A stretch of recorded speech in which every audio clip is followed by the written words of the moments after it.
when I think about, self-led in bed and things that clients are bringing to me through voices or visions or other experiences, sexuality is a really common dilemma because voices and parts who give tactile experiences or parts who give visions that others can't see are often trying to communicate something to the person that other protectors are afraid to know.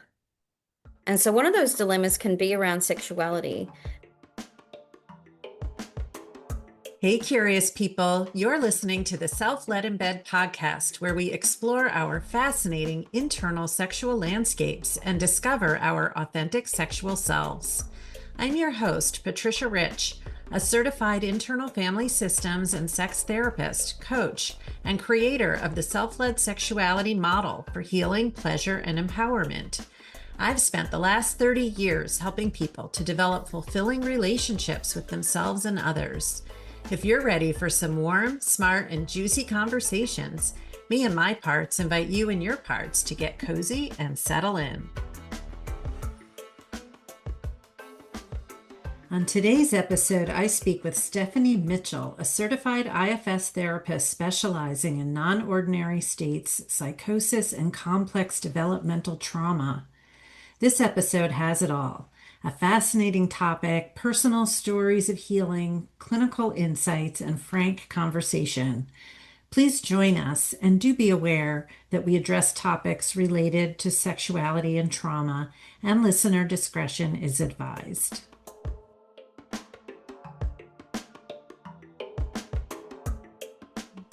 Hi, Stephanie. Hi, Patty. Good to see you. Good to see you too. Welcome to the podcast.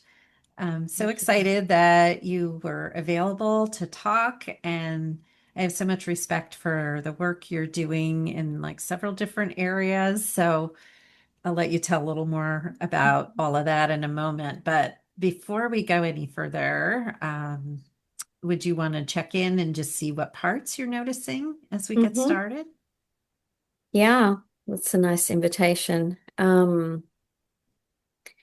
I have parts initially who really like being that you know that I have an interest in a few different areas that I specialize in because I think sometimes my parts feel like I can get people assume I do one type of work, but so those parts feel like, oh, that feels nice to have that known. Um, I have excited parts to be talking about, we had a chat beforehand and I'm excited about the topics. I was having a quick look at all of the, academic papers and things. And so I have probably some nerdy parts who are kind of thinking they could bring in those things and I'll maybe ask them to give some space, not make it too nerdy. And I'm just enjoying being here with you, actually. Yeah. Hmm, lovely. Yeah, I noticed too, just enjoying being in your presence, and I just love having really interesting conversations. And I have anticipatory uh, flush here, thinking we're going to have an interesting conversation. So those parts are excited. So can you share with listeners where you are in the world and where you are typically? Yeah. I'm laughing because I'm not where I typically am. So I moved not that long ago to Costa Rica, and so from Australia. And so my home now is in Costa Rica, but at the moment I am in Madison, Connecticut on holiday. So Mm. So you are globetrotting these days. yes. Yeah, it's kind of funny coming from Australia where it's a long way from anything. And then to be in Costa Rica and be so much closer and like you said, just trot across. For me, I'm like, wow, I just literally jumped on a plane and I was right here. It's interesting. It's good perspective to have because things, places can seem so far away once I'm settled. I'm in Pennsylvania outside of Philadelphia, and I've been pretty planted lately. I haven't been doing a ton of traveling, and so everything feels like a big deal. But just imagine just realizing, yeah, we're just really a pretty short flight from like so much stuff.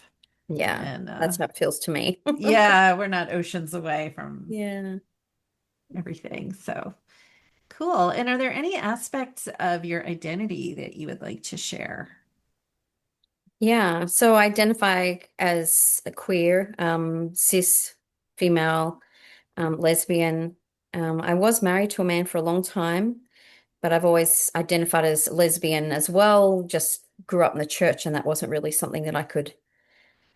I used to, as a teenager, say I was going to be a lesbian when I got older, but I think it was more one of those things that I didn't really think was available to me. And so I met a really sweet person, a man, and so I was married to him for a long time. But when I left him, it felt like now's the right time for me to think about what I truly want in my life. So Mm. that feels like an exciting new adventure.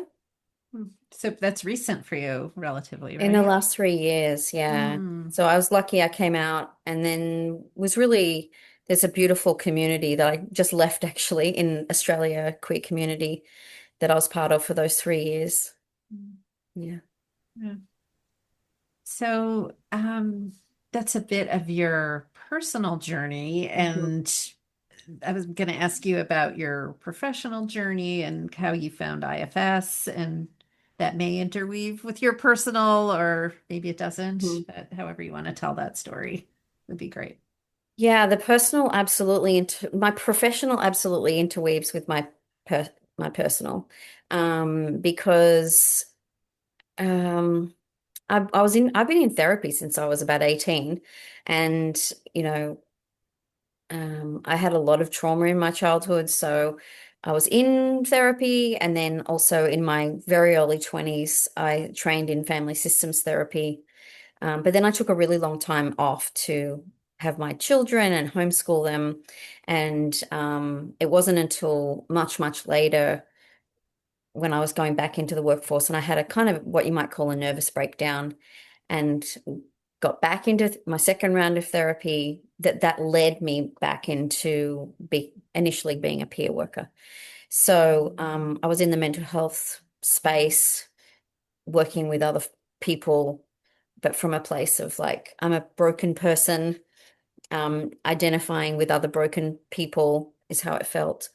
And then that sort of segued me into training as a therapist because I realized I was pretty good at kind of just hanging out with people from a non-pathologizing perspective. Yeah. And so then I trained as a therapist and found I wasn't really getting the as much change as I would have liked to have seen in clients. And I also definitely wasn't feeling it for myself. I managed better in life, but my parts really wanted, I wasn't in, didn't know about IFS, but I knew what I wanted. And I wanted life to feel easeful, like inside of my body, almost like from inside of my skin. And so it was only a few years into being a therapist when I found IFS, and I just started as a client. So, yeah, the early days, I just tried to look around for a therapist or a practitioner that I thought would be useful, a good fit for me. And then that's when I went into my level one after being a client. Thank you for sharing that. I don't know those parts of your story, and it makes so much sense to me hearing it because when I think about you and your work, I feel like you just have so much respect for everybody and a lot of humility, and you're not in that kind of, you just don't project that kind of hierarchy and, othering maybe, and particularly with the populations that you work with, which are often othered in the mental health area. Yeah, So, that yeah. feels nice to hear you say that you know that about me. Yeah. So, do you want to say a little more about kind of who you typically work with and what you Mhm. specialize in? And yeah. Yeah, so I specialize really in people who are just having a really tough time, what I call the pointy end of distress. And whether that's folks who are interfacing with mental health services because they are super dysregulated, whether they're having voices or visions or some kind of non-ordinary experience that becomes diagnosed through the lens of psychosis or schizophrenia, or whether they're, really their particular brand of attachment slash protector is kind of diagnosed through a borderline personality disorder. Those are the main two populations of folks that I tend to work with. Um, and that has led me to a lot of other people who maybe have been able to keep themselves, because of circumstances, out of mental health circles, but are also finding that they have a lot of early developmental trauma that has, what's the word for it? They have good managers that get them through life, but um, manager-led systems, I suppose it might, in comparison to firefighter-led systems, so that, but they've still got the same kinds of really frightened protective systems. Mm. So that's kind of how I view my work. Folks who are really at the pointy end, who are just barely managing everyday life and end up with diagnosis. And people have certain kinds of external and internal supports that are having a similar experience, but can kind of keep themselves away from labels, if that makes sense. I appreciate that you're a voice, for people who hear voices and Yeah. and in IFS we talk about voices. So maybe we could segue here a little bit when you talk about um, maybe what attracts you to using IFS with these, people who are having some of these kinds of difficulties and Mm-hmm. even the idea of voices and Yeah. Well, I mean, I just fell into it. I didn't plan to. I just happened to work for an organization, one of the first places I landed as a therapist, that is. I mean, I was already doing peer work in mental health spaces, even though I had not really been labeled or been part of mental health services. I was lucky to get this peer work role. And because I felt so deeply broken, I definitely felt like a peer to folks, even though I wasn't necessarily, being treated quite the same in services. Having said that, when I moved across to working as a therapist, I did land in an organization that had primarily folks interfacing with, like you said, community or mental or in patient mental health. So I kind of landed there, but it's not a difficult job for me because um, most people, they're having an experience that doesn't make sense to them, and they're being told, yeah, it doesn't make sense by anyone else who was around them, and that they should be frightened. And so I think one of the things that I try and teach when I'm teaching other clinicians about working with clients um, who are having kind of pretty intense experiences is partly to try and stay curious about the reality and the experience of the person in front of me. And second of all, to have some courage about like I'm pretty fearless these days around it doesn't really matter what the client's going to tell me. I can bring curiosity to see whether there's some way that we can think about it together. Um, So I think when you're kind of saying, how do I see IFS working with voices, or um, how is it that I'm working in this space? For me, I sort of think that the main quality is curiosity. So, when we think about, I'm going to just finish a thought here, if that's okay, because I feel like I'm talking a bit, but when I think about working with voices, for instance, I don't know what voices are, because everyone has a different experience of what they think it is, or what it is, right? But what I'm interested in is, what is the person in front of me experiencing it as? And so for me, when I first get to know someone, I'm listening for, their experience of their voices, or their, people have tactile hallucinations, they have senses of spirits or things like that. I want to find out a whole heap of information about all that stuff, but not from a place of like, okay, I'm sitting with my notepad and critiquing, but like, oh, okay, and tell me when did the voice come, and what do you think the voices mean when they say that? So there's some kind of like, I'm here, I'm on your side. Let's see if we can nut this out together, because I don't know. So that's kind of where that's the starting place that I'm at with a person. I mean, obviously I have my preconceived ideas because I think that it's parts and things like that, but I'm wanting to really join with them to see what their perspective is.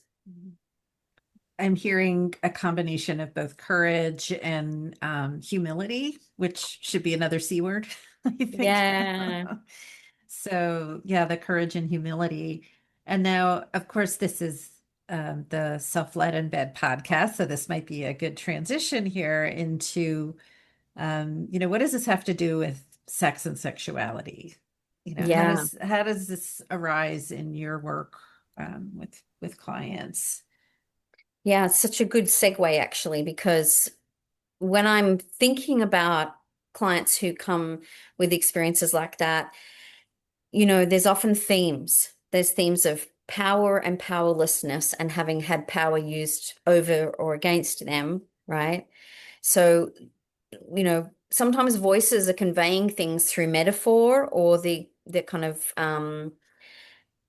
various kinds of messaging a person is getting might be through metaphor. And so, there's themes of power, there's themes of sexuality, there's themes of good and evil.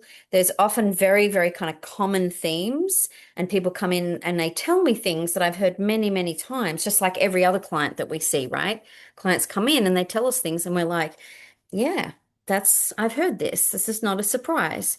And so, when I think about, self-led in bed and things that clients are bringing to me through voices or visions or other experiences, sexuality is a really common dilemma because voices and parts who give tactile experiences or parts who give visions that others can't see are often trying to communicate something to the person that other protectors are afraid to know.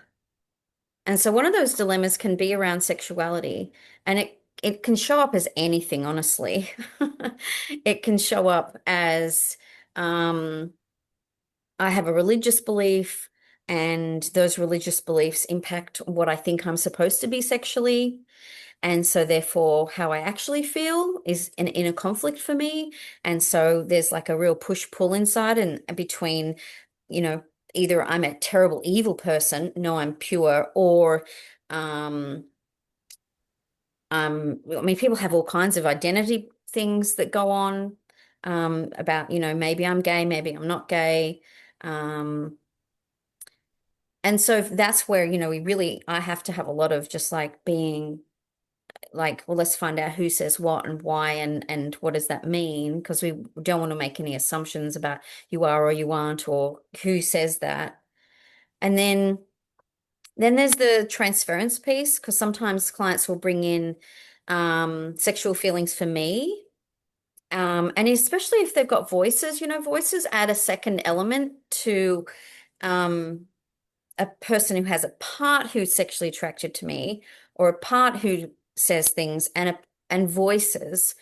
Voices are really a way of externalize something very, very disowned inside, in my opinion. And I'm happy to be told that I'm wrong as well, by the way, because I think that everyone has different experiences and understandings of what a voices are. But so far, this is the client groups that I've worked with and the reading I've done is that's how I perceive it.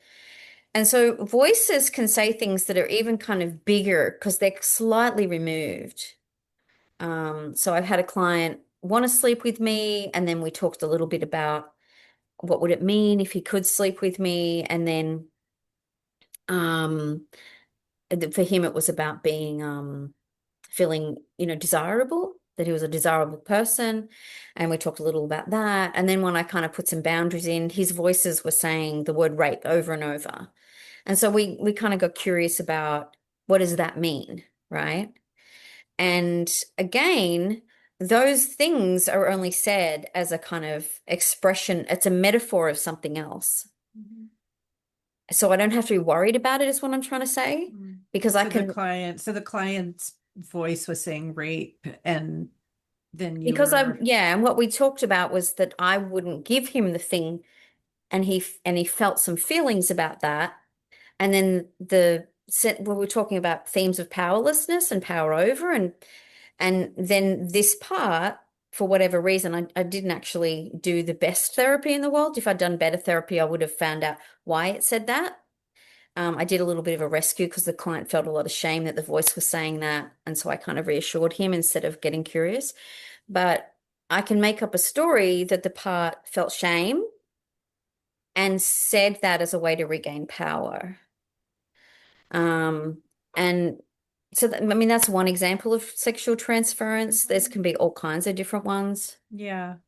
Well, that's very interesting right there. And I just want to invite listeners who are on either side of the chair, right? If you're a client or a therapist or just someone curious about your system, to first off, maybe just take a breath or two. And there's a lot we're talking about, right? So just taking in a few things like that. In IFS, we're used to the idea of parts and that parts could talk to us or share information, right?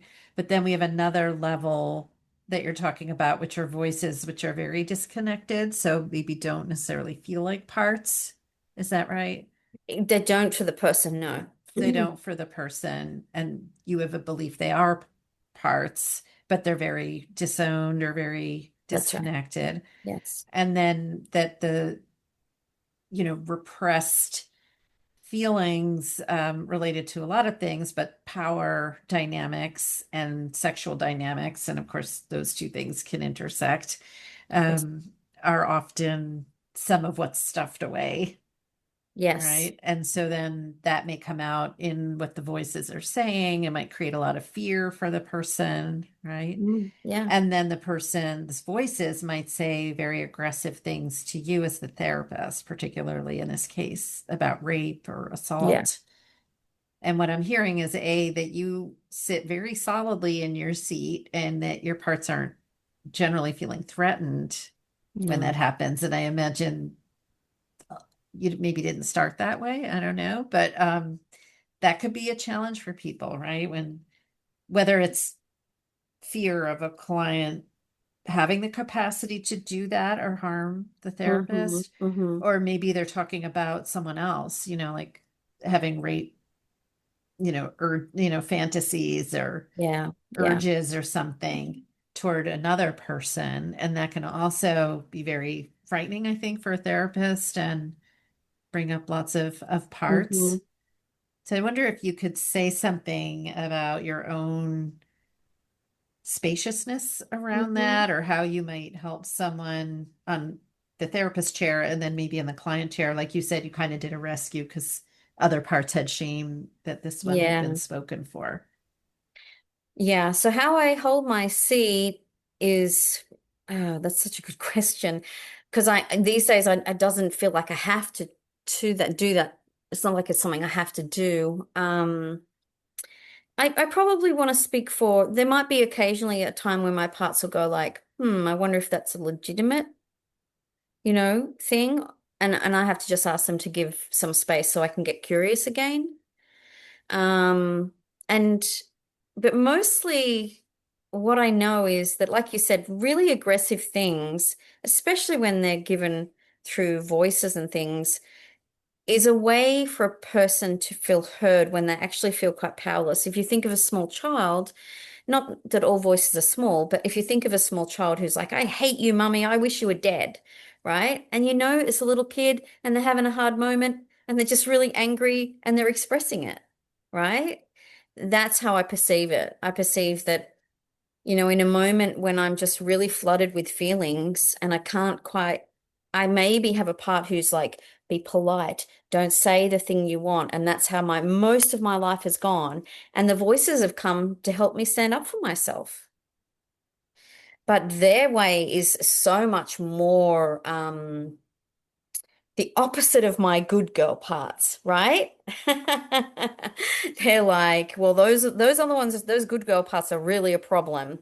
So I'm going to make sure that everything is said no matter what, right?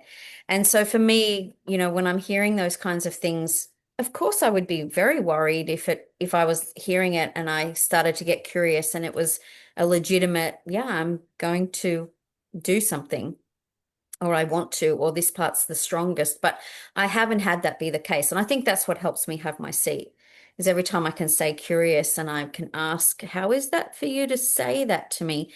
Or how is it for you to hear my response to that? Or where are you now? There's always shame. There's always like, oh, I wouldn't want to.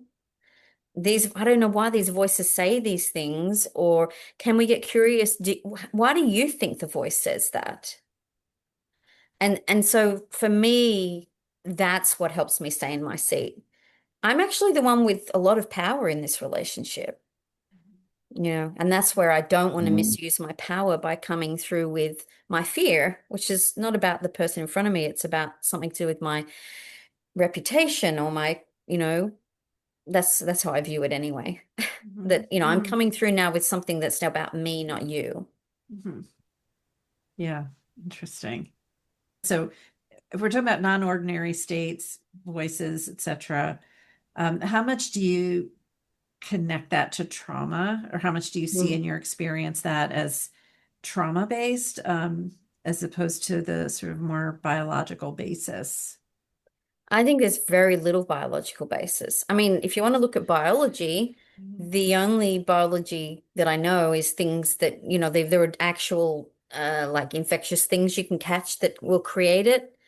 I can't remember off the top of my head because it's not something I'm really that interested in, but there was a great movie recently, not recently, a couple of decades probably ago, where they actually followed a woman whose parents said she is absolutely not psychotic. It can't be that. And they finally found a doctor who did certain brain tests, and she would draw her clock hands backwards.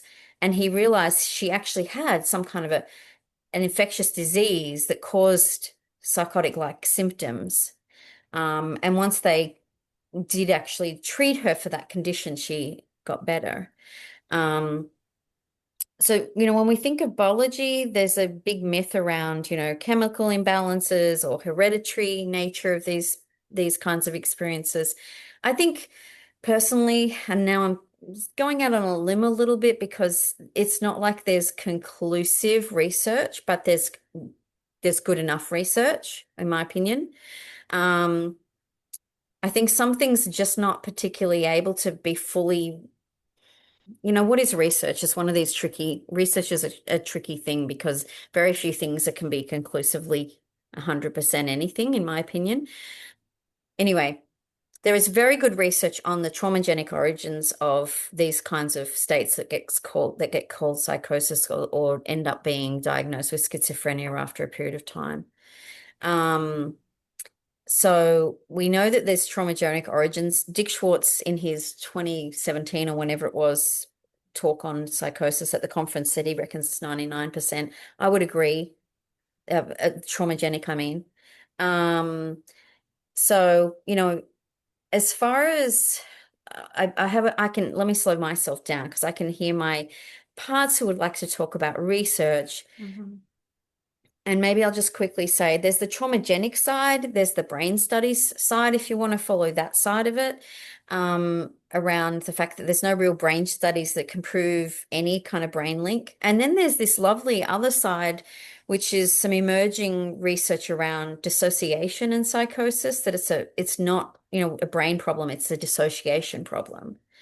And then there's disorganized attachment from the parent to the child, and that's what we call hereditary, runs in families because of the familial communication patterns. And that's a much longer conversation. That is kind of one of my big passions, is to talk about how that happens. So when I'm working with families, I'll just give you a quick overview of what I mean by that. When I meet a client who has some kind of experience that, is being called psychosis, there's always a familial pattern around that I can watch the parents do a thing. So I go, okay, tell me about you, to the client. And then we have a family meeting and I go, hello, that's why you go to that place in you, because mom or dad or both have something going on in them that has to do with some attachment things that in a sensitive child is picked up, and then it becomes necessary to disown. So, That's my very leaning long. into the nurture side of nature Yes, and that's nurture. my bias. Yes. Yeah. So then to make the sexual connection again, Yeah. and of course, when we're talking about sexuality, we're also talking about relationships and the capacity to trust, to have a relationship with one's own body and inner experience as well as with someone else. So, I don't know if this is something you address directly with your clients, Hmm. their dilemmas around Yeah. closeness and relational closeness and then sexual closeness. Yes, we talk about this a lot. So, some of the dilemmas that come up around, maybe the person has been sexually abused as a child, and that's just the piece that's disowned. And so, or maybe there was some abuse and the family disowned it. So there's even a known sexual abuse that was disowned, and then the child, in order to cope with it, goes into this place. Well, child, like adult, usually by the time the symptoms of the difficulty are coming out, they've hit late teens or university or something. Um, the other things that come out are meanings we make up about being sexual, right? So whether it's around, you know, wanting to be a sexual person and being in a relationship where the other person isn't as sexual as we would like them to be in the story I make up, or the opposite, where I feel pressured to be sexual in a particular way that doesn't feel good for me. That stuff happens a lot with folks who are having voices or and so when people come in and they start to tell me, the voices tell me I'm gay, for instance, and they'll say, I'm not gay, Stephanie, right? I have to listen to, is there someone who is disowning being gay? And I don't have an agenda about that being true, by the way. I'm just curious. Or is the voice saying I'm gay because there's a power dynamic in the relationship and the voice uses that to try and take them out of whatever the relationship is, right? And it could be the opposite. They could be in a gay relationship and the voices tell them they're not gay. I'm heterosexual. So, um, so there's a lot of stuff around sexuality, around, am I sexual enough? Am I not sexual enough? Am I too sexual? Am I, and the meanings that are made and the meanings that voices have and then other parts have. Yeah. It sounds so similar to kind of the broader population of Yeah. trying to navigate this like very complicated part of life and relationship, but then with maybe added layers of complication, based on the developmental trauma and then the role that these voices are playing. Um, you know, I'm thinking about OCD also, and Yeah. it sounds similar maybe to some of that. Um, So, and also people, and I know you appreciate you've worked in different countries, or Mhm. mostly in Australia, I guess, Yeah, but that's fine. Yeah. because I know different countries have different attitudes toward medication, psychotropic Hmm. medications, and those have a big impact on sex and sexuality also. Um, so I don't know if you have any comments about medication Yeah. and how that might complicate people's sense of their own sexuality.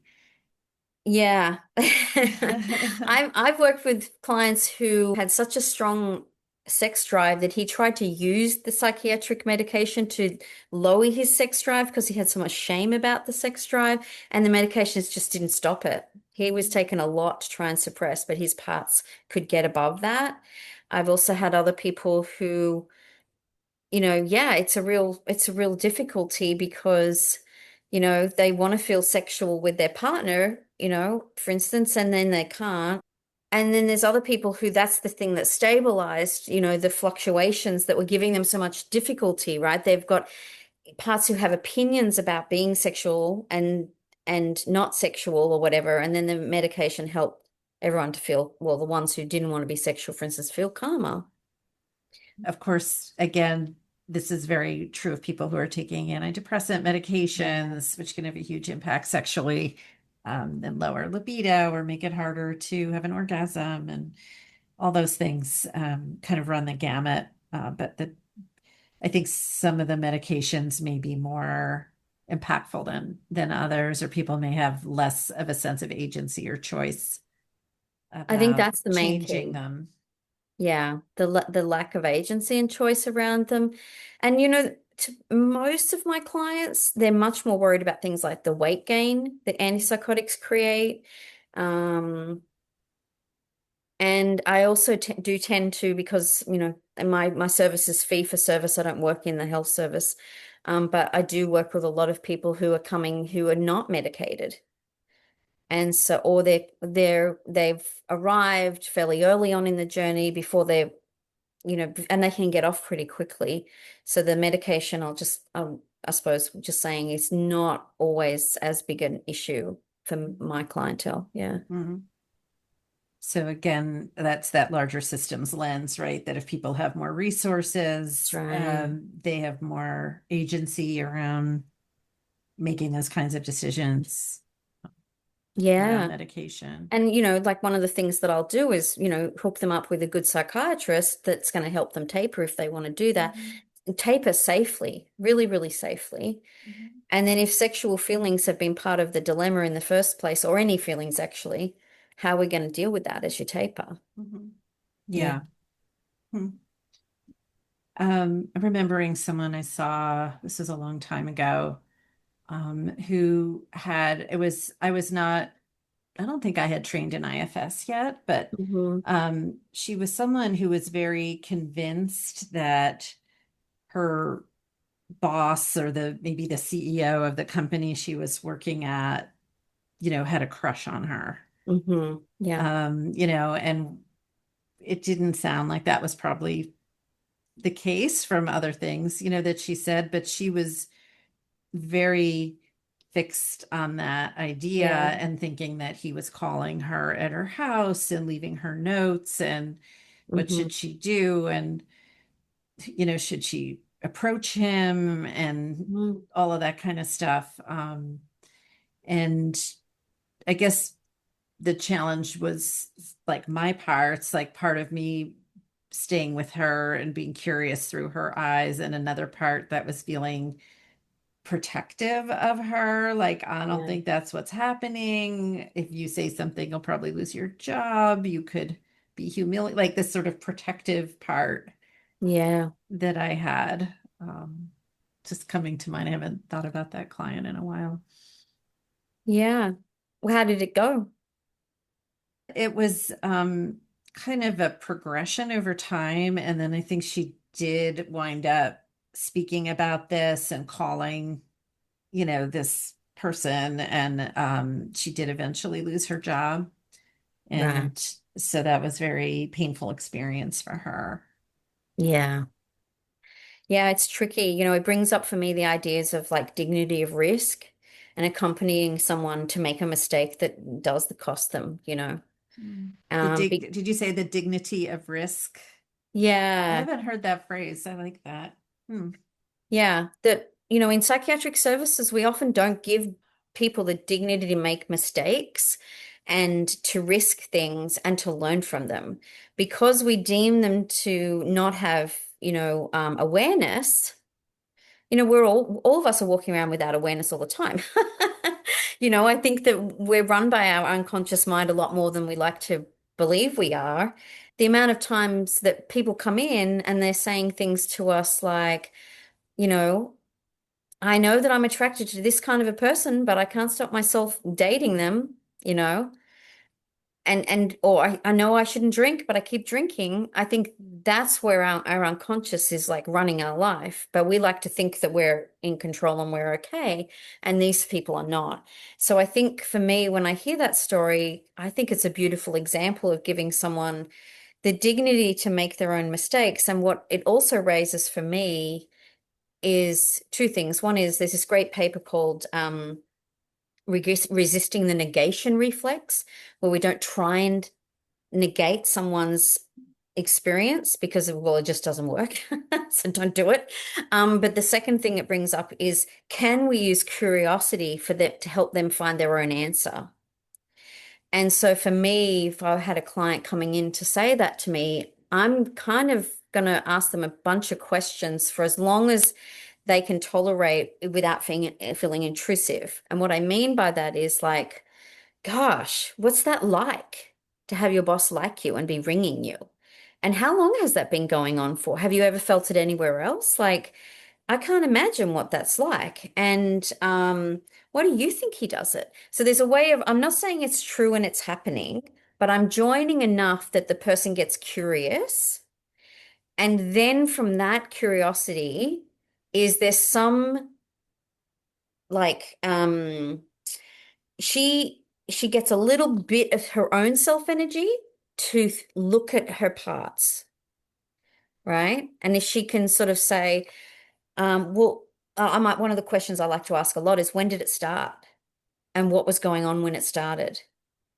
Because as soon as the person can start to sort of say, oh yeah, that's interesting that, and that might not be the thing that puts it together, by the way. So this person might have gone, oh yeah, that all started about the time my dad died and I've been really stressed. And that doesn't put it together, by the way. That's a piece, and then she comes back next week, and then you talk some more, and then there's another piece, and eventually the thing unknots itself. Yeah. Mm, yeah. Um, Thank you for that. And uh, it reminds me of how I think we can often be more generous when we're talking with young children who have a lot of wild ideas than when we're talking with adults, who, have, you know, interesting ideas, and are having maybe different experiences. Yeah. Um, I kind of want to ask you, Stephanie, about attunement. And I Yes. think that's something you've done work with and is a strength in what you do. And maybe this one's speaking a little more to people who are on the personal side of Hmm. this. I saw your video where you were, I think, making a really um, just an important point about how when you have complex trauma, and even Mm, if you love IFS and you've discovered IFS, it may not unfold as fast or as easily as it may seem to for other people. that's right. And I just was touched by that and wondered if you would want to say something like that to the for listeners to understand. Yeah, well, first of all, yeah, my own journey has been really complex. And it took me about 5 years, I think, before my parts let there be any self-energy in my system. I actually had quite a lot of self-energy, but I had parts who were really committed to not allowing that to really be known or felt because, well, because they were afraid I would lose my IFS practitioner. So I had an afraid of healing part, who was really strong. Um, So those parts, are you saying if I get better, I'm going to lose my connection to my healer, that basically? to the yeah, to the IFS practitioner that I was working with. Yeah. Mm. Yeah. So it was really, it took, and I wasn't aware. And so, I was just stuck. I mean, it wasn't like I was not doing any unburdenings or I couldn't connect with my parts. I had a lot of beautiful work that we were doing. And I also had parts who felt, why don't these unburdenings work the way they seem to for other people? I didn't feel differently inside, but then I eventually found out after a period of time, it was like my parts took a little while to kind of trust me to tell me that, yeah, they're like, oh no, we're not going to really heal. We're not going to do that because we'll lose this person that we've always really hoped we'd find someone who would care in the way this practitioner did. And so, once the cat was out of the bag, things were a little easier. Mm. Yeah. Yeah. So when I'm working with clients who have all kinds of these experiences, I'm really wanting to attune in a way that is trusting their system to know how it's going to heal. And so I have a fairly low client load because I need to think about my clients between sessions. I need to think about, what is working and what is not in a more maybe nuanced way than I might with other clients. Um, and so, yeah, it is a matter of like I have one client I'm working with at the moment. We've been together about 4 years or so.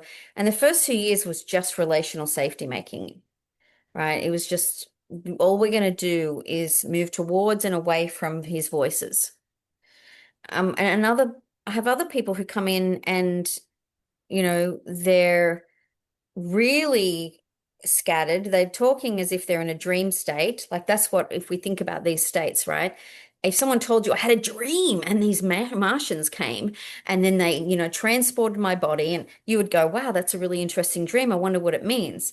And people say this as if it's actually happening. And instead of you or I seeing it as something that's been conveyed through metaphor, we think they're out of touch with reality. And actually, it's a very clever way for certain parts to convey something that's very difficult for other parts to hear. And so for me, you know, when I'm thinking about attunement, I'm thinking about what's being said under what's said in the way that I might listen to a dream. I'm thinking about what can the client tolerate as far as my questions or just my presence even, or I'm working with a young man at the moment who, gosh, he has so much ability to notice his parts. It's quite incredible. So there are moments when I always say what we want to call psychosis is so transient. This is where it's dissociative because the person can be right with you and you're on the same track together and it makes sense and you feel them and they feel you, and then the next minute they're talking something completely strange, and for me I'm like, oh well, hang on, what just happened? Because I can say you became psychotic, or I can go something happened between the two of us and I wonder what it was, you know.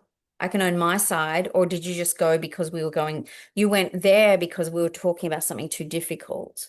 Mhm. Or so, so yeah, that when I'm thinking about attunement, it's really about non-agendered and also felt. I'm doing it the whole time I'm here with you, Patty. I'm going, is she still with me? Have I lost her? Yeah, so. Mhm. Yeah. Am I? Have you? Yes, no, I can feel you. There are just some moments that I pause and I'm like, no, I can feel her. We're all Yeah. good. Yeah. So, right. And we all have those parts, right, that are sort of checking, That's right. right? Yeah. So then if we loop it in again to sexuality, Yeah. right, or intimacy, right, Yeah. that's like basic safety, right? And then, Yeah. um, in a, can some of this is again more maybe broadly applicable as well, right? That we all have parts that are checking, right? Yeah. How safe is it? And if we're connecting with someone, what are the parts that come in that can disrupt or distract if we're starting to hmm feel, uh-oh, she doesn't like me. She looked away, she's repulsed by me, she's making a story because there's a disconnection, and then making a story about it, which may or may not be grounded in, you know, what's accurate for the other person, Yeah. right? But I think when you talk about attunement, some part of me, I don't know that I've talked on this podcast about there's something that very immediate, like this very moment to moment experience That's right. of, and it comes up around sex, a lot, is like just that, like that checking, which we Yeah. always do, then has like different implications in a way, right? Because if maybe we're always like people can have sex and be very disconnected. In fact, Yeah. probably more people are than aren't, it can be very Mm. scary to be there connected. But I guess I'm just thinking about attunement to like a partner and all the protectors that can come in and maybe talk out of left field, or you Yes. know just do a lot of different things to kind of hmm break the attunement. That's right. Yeah. I think that, sexuality is if we can work on for me at least, as a trauma survivor and a survivor of sexual trauma, and maybe it's the same everywhere, to be honest, because I don't know. Um, but if we could follow the trailheads of every story that comes up with a partner to the point where it's like, can I slow down and check in? And we create a mutual loop of like, I'm gonna check because I wasn't sure. You gave me a look, I made up a story, and and then you genuinely check, did you have a story? Didn't you? Maybe some parts did, maybe some parts didn't. Can we speak for that? Does this feel okay enough without giving myself up? I mean, it's a slower way to have sex, that's for sure.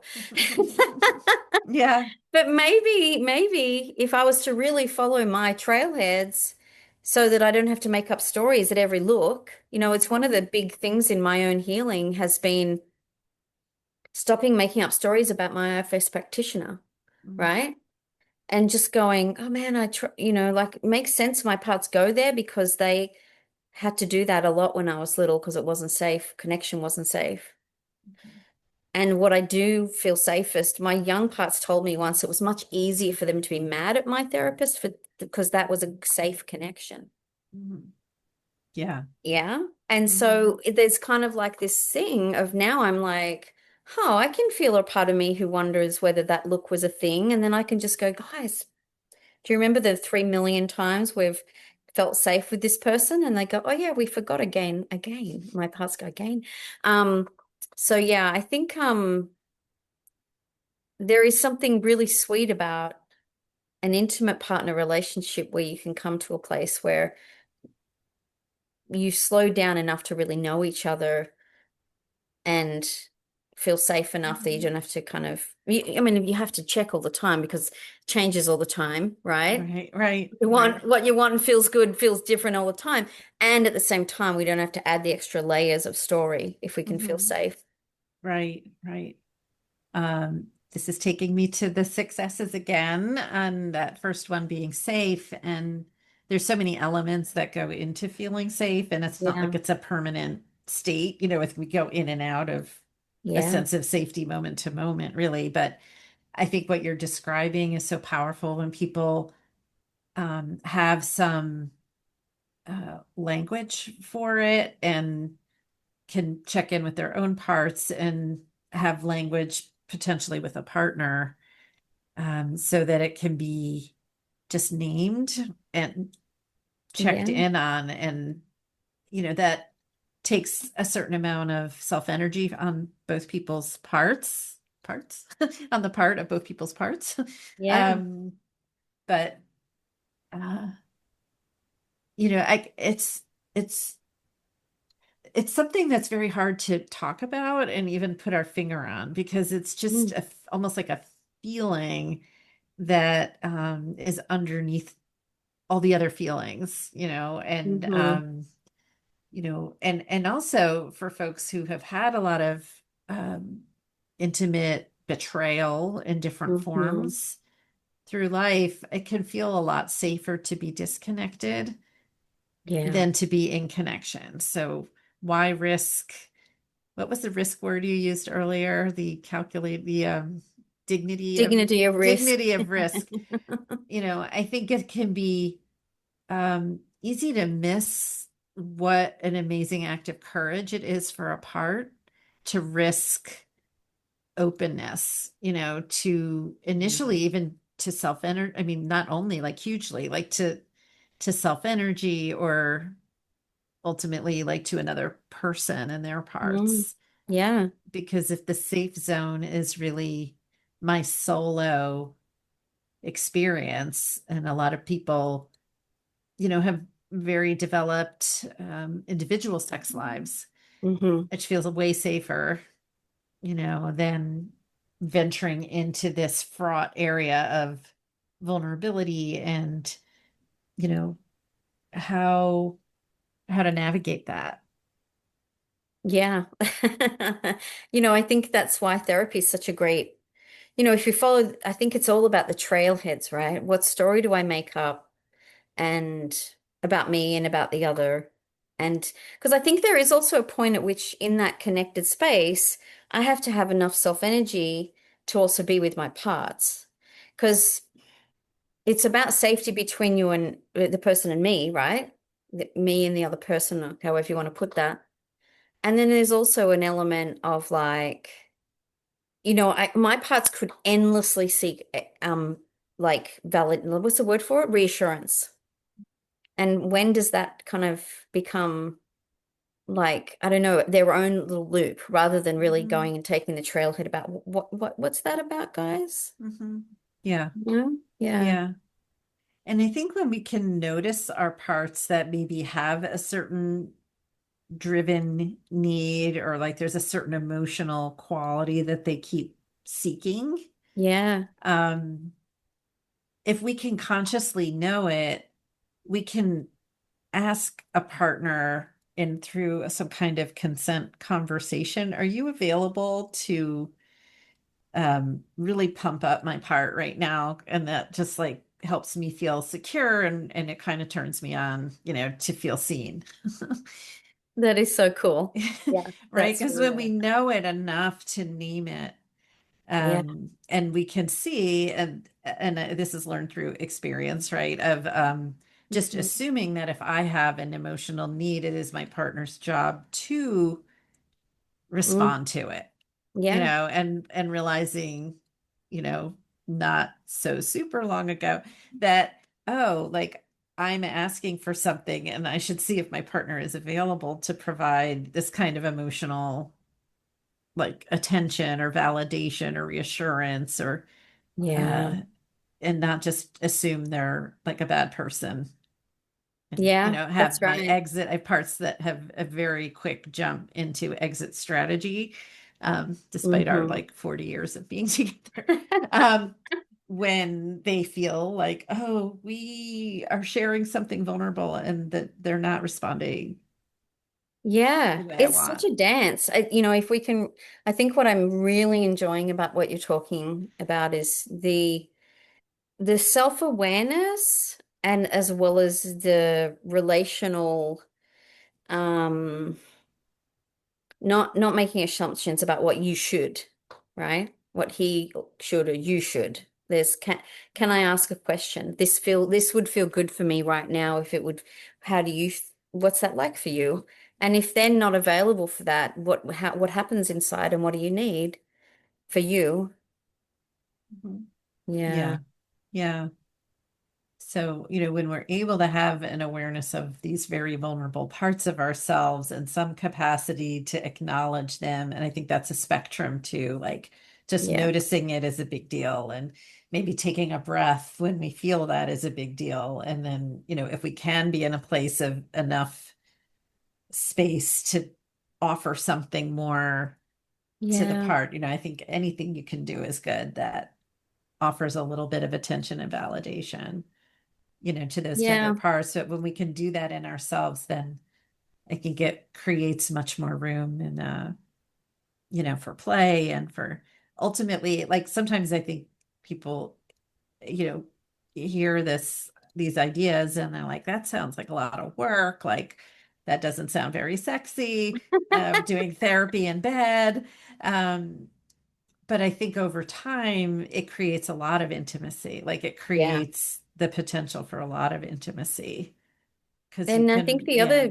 the other piece to it is it feels so like I was just thinking of a woman that I dated and we were at one point we would mutually dissociate. Just when I would need closeness, she would vacate. And then there would be other times when I didn't really know how to respond to her and I could feel myself leave. And it was so lovely to talk about it, and get super clear. Like, I mean, we didn't stay together and it wasn't going to be a helpful relationship. Um, but it actually was really beautiful for my parts that I understood them, that I was with them, for the first time I felt clear about what wasn't working. Like, as I kind of unpacked it with her, and I was just sort of like, either you run away or you kind of like intrude on me, and I just want you to be here. And I don't want you to assume, and I also don't want you to run away. it was really incredible to be able to ask for that. And so like I think it's kind of funny the term you made me laugh earlier when you said doing therapy in bed doesn't sound very sexy. And I also thought um I was just thinking how I'm not running away from myself or the other person. It's the sexiest thing ever, really. Mhm. Right. Well, and then this can take us full circle in a way, Uh-huh. right? Because there's actually, I think, a lot of intimacy and eroticism that can arise in the therapy room Mm-hmm. because there is this intimacy and these parts Yeah, feel seen, and there's like this, kind of often new, level of connection. that's And then right. that can bring on an erotic feeling, Of course, yeah. which is, transference. There, it could be counter transference on the part of the therapist. And I think uh, these days we don't talk about that enough. There was a time Yeah, when that was probably the only thing that got talked about when people were training to be therapists, and now we probably yeah, like just don't talk about it enough. But just the interplay, this very like sort of I don't know, complicated, subtle, primal interplay between like being seen and then feeling um erotic, and yeah, how that yeah, plays out. yeah. I think yeah, I'm really curious about that, and I don't like. Let me slow myself down. Mhm. So I have here I have a part who's like, yeah, how does that happen like that? So that's the first thing that is like, yeah, what is the interplay between the being seen and the erotic? And I don't know the answer to that. Mhm. Um, but I probably my therapist parts I feel mostly at the moment who are kind of saying, um, when you haven't feeling seen or felt, right? And you've been longing all of your life for that kind of connection. And then when the person shows up, and then what I get to hear sometimes from clients is, and you got to see all the bad stuff. So not only do you value me and see me, and I'm just love you.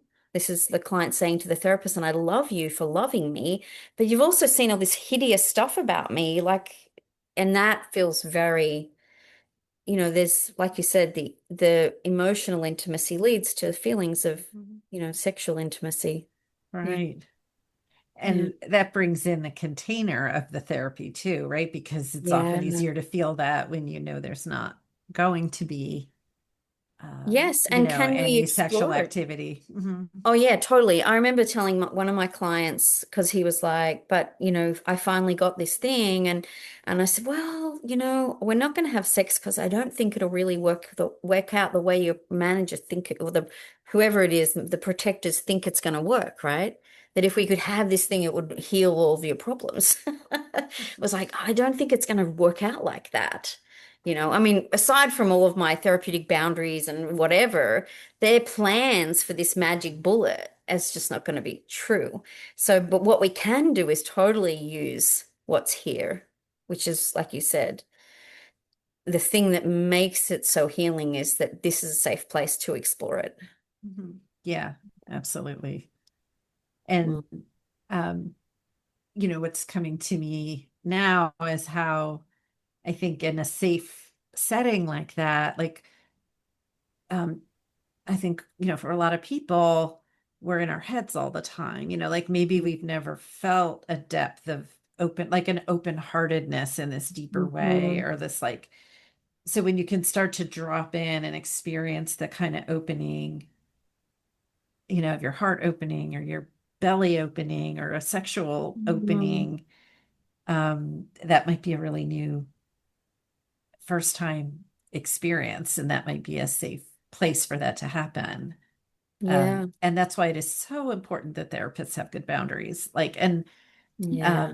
know who they are and where they are. And I think most do, but unfortunately not all therapists do. So that's part of my passion in helping therapists turn toward their own sexual systems, to really get to know their own parts, because therapists can have their own repressed parts that can, like you said, so much is unconscious. And I think the more we have a conscious spotlight on our own parts, and give them what they need from us, at least, we're much safer, for our clients, Yeah. for everyone. Yeah. Mhm. Yeah. Yeah. Yeah. It's really helpful to think about. It takes me to more trailheads. Everywhere I go, it's more trailheads. Yes. I started to say, what was it? Well, AFGO, I guess. Have you heard that? I don't know if I No. made it up or not, but another fucking growth opportunity. I don't think I did, but I think, or maybe I said like another fucking trailhead. I have a part that might say another fucking trailhead. Yeah, yeah. Like, we want to finish with all of those as a part, and just ride Well, off in the sometimes sunset. sometimes I feel like, wow, my life has changed so much, and I feel like, I'm ready to graduate therapy and I'm kind of pretty tight with my parts. And then you say something like that, and I'm like, yeah, I got some more trailheads. Yeah. Yeah. Yeah, Yeah. Well, that's the beauty of it, right? It's a, the journey more than the destination, that's that, right. and we sort of, once you get familiar with this process of this particular way of being with yourself Yeah, and bringing respect and curiosity, or bringing that to someone else, and you just get familiar with how that opens things, right? And so yeah, that's right. It doesn't have to it's be an difficult. integrated process. That's right. Yeah, that's a nice way Yeah. to put it. Yeah. So is there anything else you would want to add or Hmm. comment on from our conversation? I think one of the things I haven't really gone into is just, how much when we've had really early developmental trauma in a kind of a relational connected space, um, sexuality and being in your body can be a really difficult thing. I mean, you probably did actually touch on it earlier when you were kind of saying a lot of us do sex cut off, right?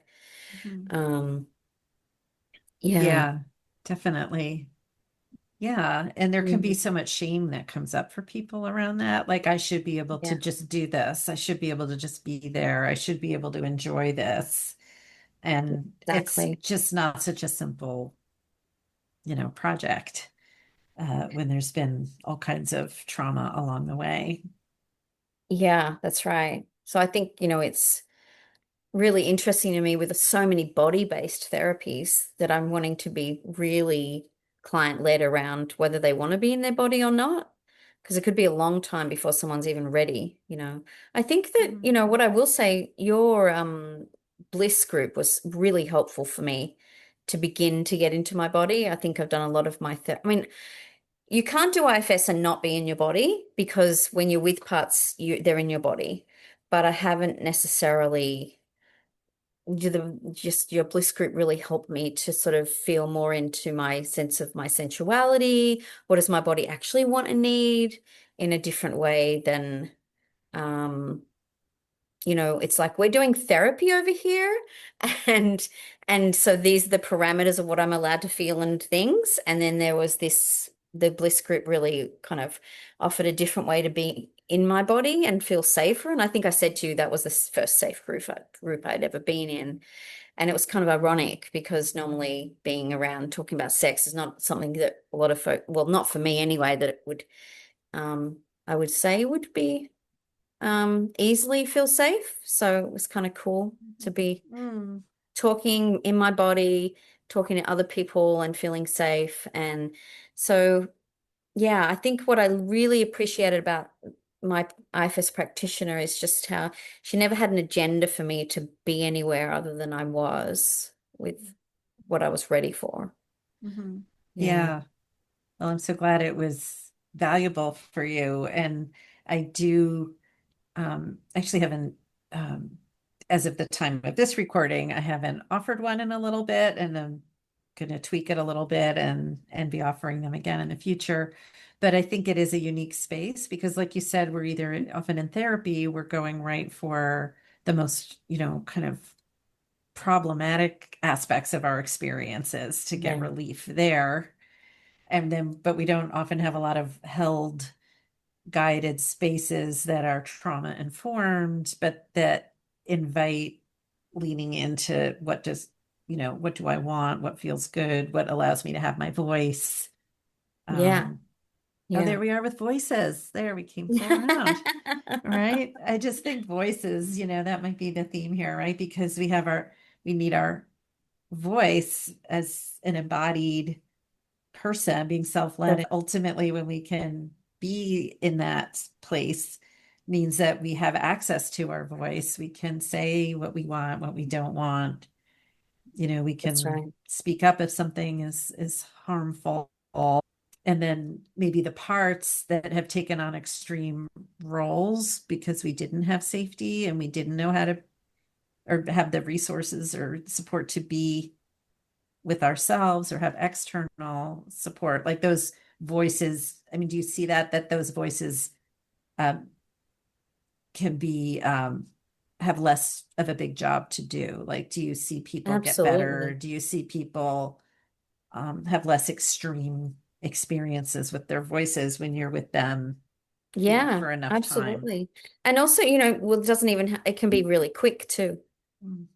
People can, come in with a nervous system and their voices are upset and they're nervous. And then very quickly they're like, oh, I'm less afraid of my voices. I'm curious. And then, yeah, I think full healing comes to a place where the voice doesn't have to be disowned as something outside of me.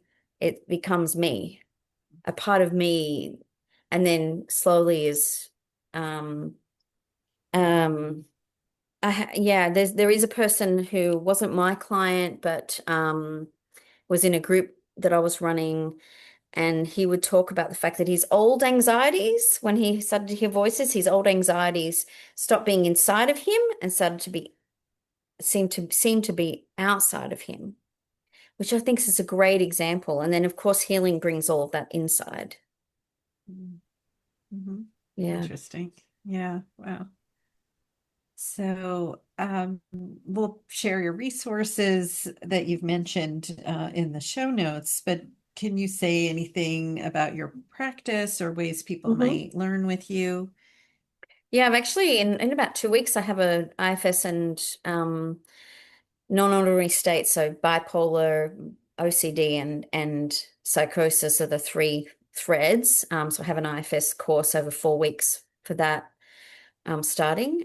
People can contact me at stephaniemitchell.net. That's my actual website. And I run some training for therapists, whether it's working with people who use transference, of all kinds, people who yell at you every session, people who hate you, people who love you, whatever way the transference shows up. Um, yeah, so there's a few different places. And you can just look at my YouTube channel too, because I have some little shorts on there that are kind of every now and again, I just feel like I have something to say. Yeah. Every now and again, you probably have something to say. Yeah. Well, I do like to ask people before we end, if you could share with us something you find pleasurable in your life. Oh, wow. Okay. Pleasurable. Um, well, I have really young parts who just love life. So a lot of my day is soaking up really small, pleasurable things. So, like at the moment, I'm looking out the window at these incredible trees. I'm in a loft, so the trees are like right in coming in the window almost. But, bird calls. I have parts who would love birds and Mm. yeah, I do tend to spend a lot of my day just trying to enjoy and find pleasure in the little things like that. Mm, lovely, Yeah. lovely. Well, I hope you enjoy the rest of your travels, and I am so grateful for what you've shared here today. Yeah. Thanks so much, Patty. Thank you for listening to the Self-Led in Bed podcast. Check us out at www.patriciarich.com/podcast, where you can sign up for a free guide to the 6 S's of sexual self-energy. And if you liked this episode, please subscribe and share it with a friend. Until next time.